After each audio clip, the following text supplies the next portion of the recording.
We know how much you love baseball. What's it feel like to finally go back to baseball after such a devastating injury? Well, at first, I had people, anytime anyone came to hug me or touch me, they would treat me like I was a fragile piece of glass. They would hug me so softly. And then once I was able to step on the mound and pitch and face hitters, you could see the doubts fading. And, once I was able to pitch during the season, that's when pretty much I was able to cancel all doubts until, even my major league debut, where I was able to throw the no-hit 7 innings. Now, Daniel, after you've gone through such an injury like that, how did you get past that point, or when did you get past the point that you didn't think about it?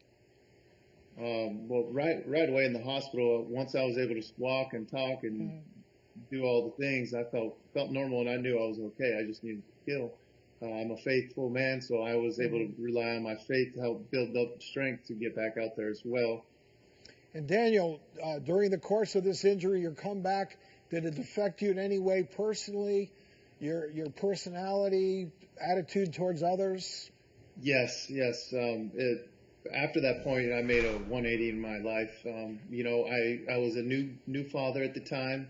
I had a girlfriend, but it was unmarried, so me and her felt we were hypocritical in our own faith. So we started doing things right, living separately, and then we also, I didn't even know how to really love properly. Our love languages were different, and I really had to learn how to be a good father, good husband, and learn how to love, really.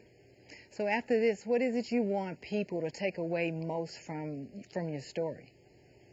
Well, from the story, I was unintended that there's different storylines in there, relationship-wise, fatherly-wise, and faith-wise. And the real reason why I wrote this book was the outreach from the fans and people who know me.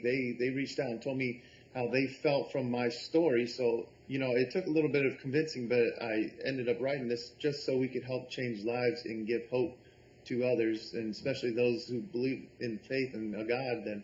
Then here we are, And I always say pain has a purpose, and you certainly have turned this whole incident into a purpose where you can help other people get over their fears. Yeah, I hope so. That's one of the main reasons why we're doing this is, help others. Well, Daniel, thanks so much for coming on the show and sharing your story today. We'll be watching and rooting for you, my friend, no doubt.